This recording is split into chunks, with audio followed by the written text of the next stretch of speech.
right.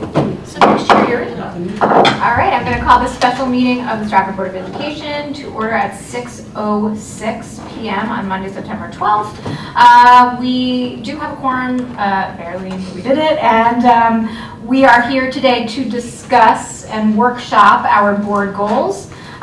In front of everybody, you will find, courtesy of Mrs. Wiltsey, who in her absence provided this to me, a draft for us to start talking about tonight. It involves sort of like a mission statement at the top, and then 3 goals with actionable pieces underneath. And I know that we had talked last time that we met about our goals, that we wanted to, and I think this is important to a lot of us, to have actionable items that we can look at throughout the year and sort of mark our progress as the year goes on. So take a minute, for those of you, Sean and I have been looking at these for a while, but take a minute, look them over, and then we can sort of start making some comments, marks, what have you.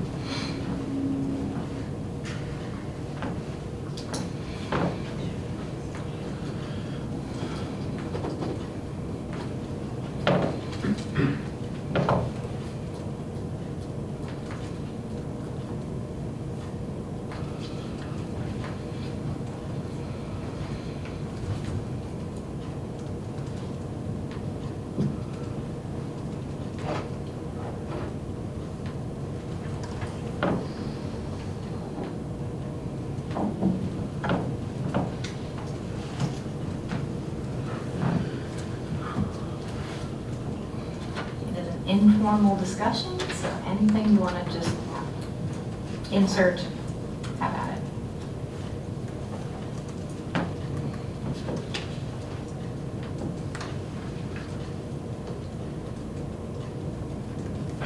We're going to make this a random call out? Or? Yes, ma'am. Go crazy. The first paragraph Yes. should include staff and students, Okay. or something along those lines. Okay, so involve the, as Stratford Board of Education members, we will work to assist and be accountable for the students and staff of the Stratford Public Right. Schools.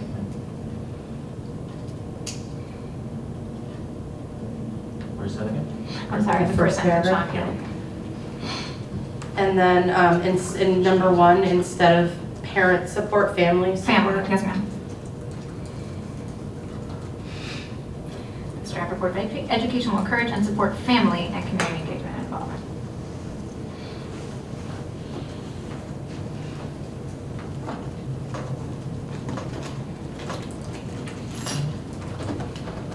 What does revised BOE agendas mean?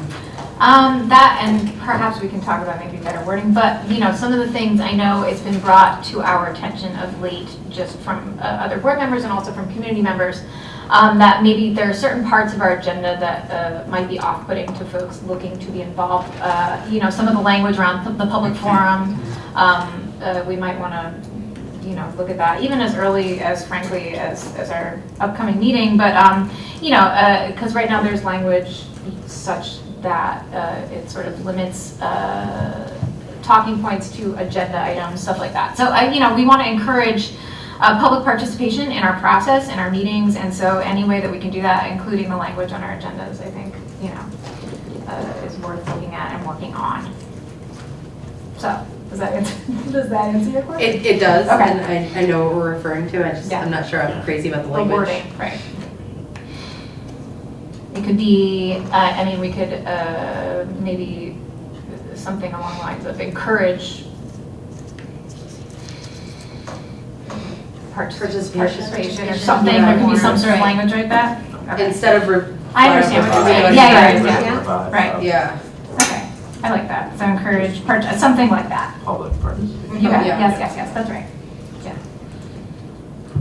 With, right, welcoming language, that workshop, think about it. But yes, I absolutely hear that.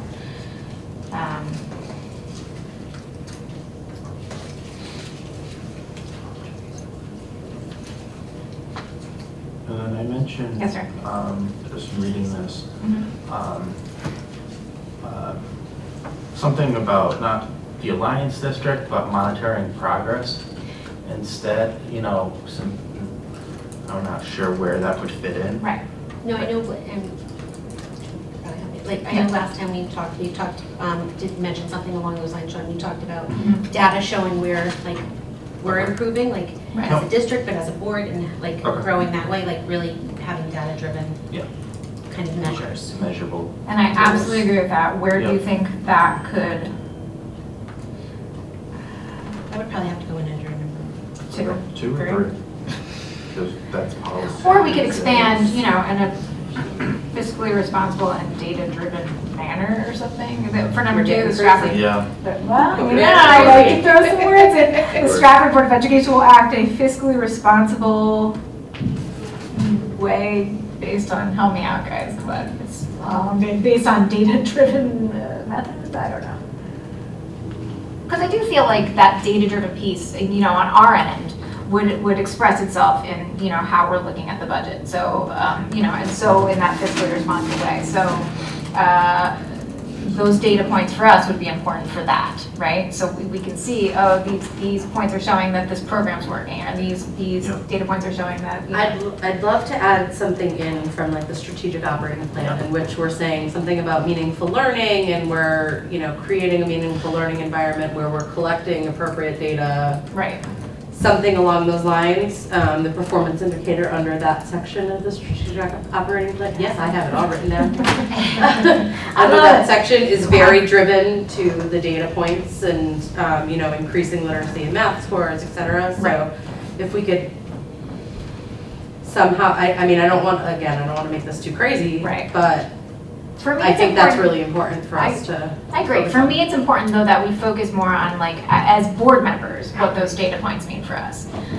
You know, so as a board member, for me, the data points aren't going to, I can't take actionable anything in terms of like, you know, hiring or what have you, or programs or any of that, but I can use those points then to look at the budget in a more Maybe- responsible way. Maybe we say in that opening paragraph, Mhm. in producing positive outcomes for all, Mhm. including increased data as defined in the strategic operating, something along those lines. Sure, sure. By monitoring, by Monitoring and reporting, Yeah, that stuff will be, right. Through the monitoring and reporting, through the reporting and monitoring, if you want. Sorry. whatever, I'm gonna say it 100 times. Through monitoring, the, right. monitoring and reporting.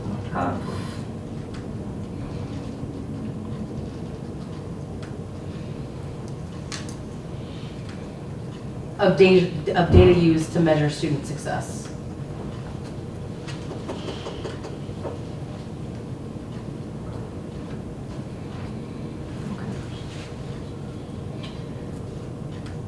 And so I feel like, Sean, do you feel, Mr. Yeah. Kennedy, do you feel like that, do you feel like that somewhat like Mhm. it's Captures what where I you're, was- okay, yep. okay. Absolutely. All right, yeah, somewhere in the, think on it more. You said through the reporting and monitoring of data used to measure student success. Workshop that a little in your brain, and then, you know, this doesn't have to be, it's not going to be set in stone tonight. So it's still a draft, but something to that point, something involving on this sheet, that we will be using data to guide our work, right? Okay, perfect. Do you have an understanding of what the communication committee used to do? I do, if I look at my Last bylaws, time. which usually I have with me all the time, Sean. Hold on. What's that? I said, I'll put it in my bag with me. But, yes, the communication committee, look at this. The communication committee was, it's been, I don't know, Teresa, many moons since we had it. Lou? About 5 years? 4 or No, 5 it's been years, longer more than that. I think the last time was probably around 2015. I was gonna say it's been way longer than that. Exciting, okay.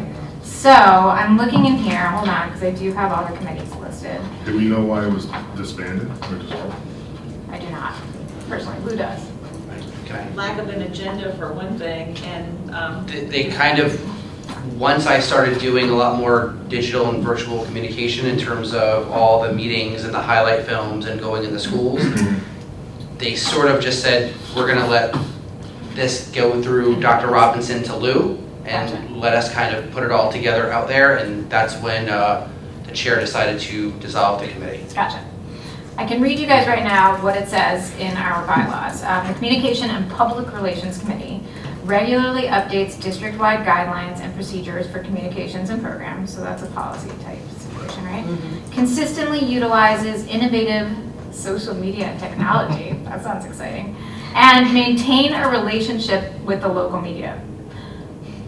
So to that extent, I mean, it could be, you know, we are from time to time. I mean, I do feel like there could be a need and a purpose for this committee. I mean, it would, if we are going to reinstate this committee, it would involve board approval, I believe, right, Teresa? And so, you know, in that, we could certainly discuss what we feel like and it does, I don't. The goal of the committee would be? Yeah, you bet. And I don't envision it as a committee that would need to meet monthly, you know, I think it even quarterly, like Mr. Kennedy just stated. I don't necessarily disagree with the reason that it was disbanded in the first place. I don't either, but I feel like now, you know, as we're 7 years down the road, we can sort of look at it from a, you know, okay, so this, perspective. yeah, so like the innovative social media and technology, well, you know, I feel like that is being appropriately handled right now, like without any input from us. But I do feel like, you know, there's more things that we could be doing, not necessarily, you know, in the vein of posting videos and such, because I do, again, feel like that is being. We talked about in the first meeting, kind of like a newsletter or like an updates of what's going on with the Something budget, like that, things that right? we're discussing. And Yeah. there could be a dedicated person on that committee that's a board member who could, you know, maybe be, and I know some boards have this as their situation, but could be responsible for responding to press inquiries and such. Right. So, you know, that could be another, and for me, I also welcome any opportunity to involve the public in our committee work. And so it opens up maybe a few spots where people, community members, not just us, can get involved in what we're doing and sort of, I don't know, open that up. And perhaps the communication committee could be responsible for the community forums that are a stated goal or something like that, right? I don't know. Something to think about, you know what I mean? But I definitely think, Yeah. yes, I definitely think there are some things that are in our bylaws written up that maybe we don't need to, or we could Yeah. reimagine them, or, you know, have them think that, because we'd have to open up our entire bylaws in order to change the bylaws. But I think we could, you know, look at maintaining relationship with local media and sort of interpret that in a different way, or what have you. You know what I mean? I don't know. That's my vision, but if you guys have a different vision, I fully and completely respect that. Yeah. Can I perhaps Please. maybe ask a question? These are rock solid goals. Yes, sir. But maybe just to extend thinking a little bit, you know, typically when we set goals, and you know about this, we often start with the end in mind. So what's the desired impact, you know, for the board around these specific goals? So whether it's a communications committee, what are we trying to do for our stakeholder group that we can now discuss, you know, as our calendar year goes forward? Right. When we think about hosting community forums, when we think about revising the agenda. So if we do that, and then also tack it on to Sean's point, how do we evaluate this after the calendar year? I think that will give it more grease to this vehicle as we continue to go through this process. Good. Good. Yeah. I mean, you know, ultimately, obviously, in a sort of a very broad sense, you know, the end game of the family and community engagement piece is that when we have that family and community engagement and involvement, you have the family and community buy-in, and, you know, we're all stronger together. So if we can bring people into the fold and make them feel involved and heard and, you know, the words, it's late on Monday, guys, but make them feel heard and Engaged. thank you. Then I do feel like that helps us as a board, it helps our district, and it helps the community as a whole. So, but that seems really cliche and trite, but I really do believe Well, no, it that helps is true. form a stronger partnership Yeah. between, you know, Yeah. family and community and schools. You know, and moving down to number 2, acting in a fiscally responsible way. Obviously, that's one of our major responsibilities as board members. You know, I feel like we could elaborate on that, maintain clarity, be transparent, welcome stakeholder input, piece. I think those are just like the starting points. And I do feel like that's work that we have already been doing. And it's just a continuation of the work that we have been doing. So, you know, well, how do we maintain clarity? How are we transparent? But I don't know. let me know what you guys think about those. And then moving down to number 3, maintaining up-to-date policies for the safety, security, and inclusivity for all members of our district. Reviewing policy on a monthly basis. I know we are already doing this, so it's a continuation of that work. And revising policy annually. Again, I think that's sort of, part and parcel.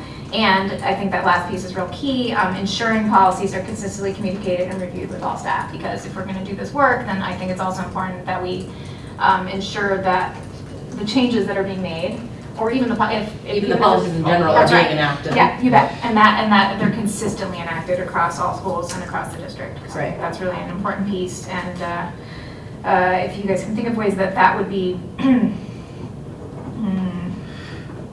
monitored by us, then I welcome suggestions on that piece. So, I don't know. Any more thoughts? I mean, I know, and Amy wanted me, hold on, I'll read. Angry text from my daughter. Let's see. She says, it's important that we realize the value of having goals that can be measured. Objectives with activities allow for us to be successful in staying our course. So, I really like the idea of us having a roadmap with actionable things on it, and so that's where we're at. Rather than, again, these goals that we were looking at from 2015, which were sort of the broad statements, right, which are great, but I like this. I like, tell me what to do and I'll do it. So that's sort of how I look at it. What else, y'all?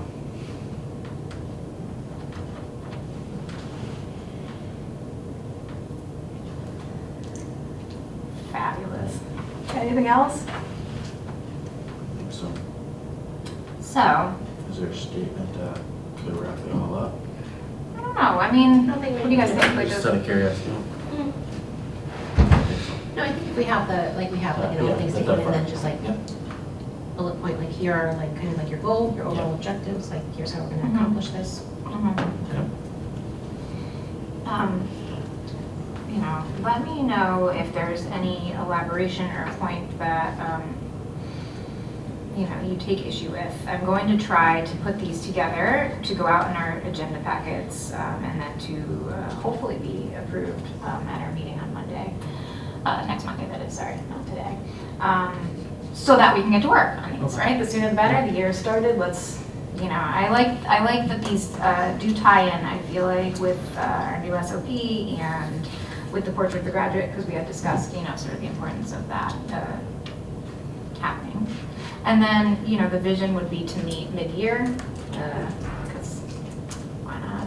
Meet mid-year, see where we're at, see where we could be, and, we can, these are nice too, because I feel like they could sort of be nudged around in terms of, well, this has changed or whatever, and so now we need to sort of go in this direction whilst still maintaining the written goals. I don't know. Can I ask a question? Please do. Dr. Sunday, you have your cabinet members and your committee. Do you have a set of goals for that we could work into this, or we can? Ours is a little bit more practical and probably Correct. a little bit more customized to the department construct. These goals are good because these goals are systemic, Right. And they're aligned to a lot of, it's very clear to me that as you guys started to construct these things, you guys took a look at the SOP, which is good. So I've got zero issues with these. I think these would directly align to that. It aligns to the mission, it aligns to the vision. And I'm happy Sean brought it up, because the one thing that I would say is there has to be something that's quite explicit in this document that highlights academics, Yeah. right, and academic outcomes. So I think Kristen, you did a good job of making that suggestion perhaps in that first opening statement, because that's the essence of really what this board is tasked to do, is to make sure kids, grow as scholars. I do think, and I would recommend to the board, that there's a deeper analysis or reflection around the desired impact, right? So if we're talking about trying to enhance buy-in, right? What does that look like, right? How do we measure buy-in, right? And sometimes some of these things can be subjective, so to speak, or phenomenon-based, right? So as I work with my leadership and as I work with our principals and we work with our teachers, whenever we construct goals, we always talk about making sure it's doable, Right. So they're aspirational with the lofty goals, but it has to be doable. And to Sean's point, you know, if we find that, or I believe to our board chair's point, if we find that halfway through the year that context does change, then we could come back as a team and say, you know, where do we modify what? But I love this. I think, you know, the fiscal responsibility is a big piece for us, right?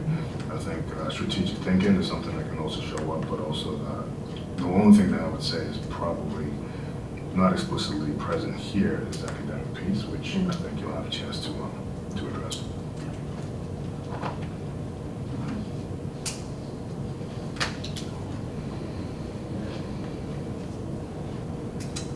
So, my emails are open. I probably won't, knowing myself, I will be putting this together how late can I get it to, Teresa? I'll probably be putting it together like Thursday, maybe I might try to Wednesday. rework that Yes. first statement. a Yeah, little yeah. bit. I mean, like, I can also, I'll email, I'll try to email a copy of this to you. That could be part of the communication committee, could be working with me on my technology skills, but I will, oh Lord, guys, it's not good. But I will try to email this to you guys in an editable format, and, You can Yeah. create a Google Doc, I can show you. You You can share Just it. put it in an email. Just put it, don't even go with the Google Doc, just put it in an email. you can create a group. I work with preschoolers, all right? We don't use computers.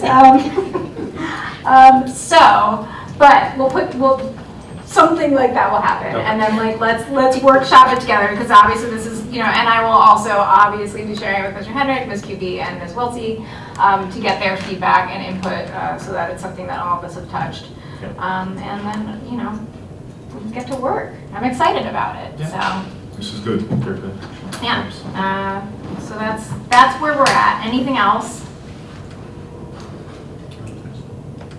All right, okay. Motion to adjourn. I will entertain a motion to adjourn by Ms. Fidel at 6:28. Second by Ms. Kraft-Fabian. All in favor? All right, thank you guys, and thank you guys so much for sticking around.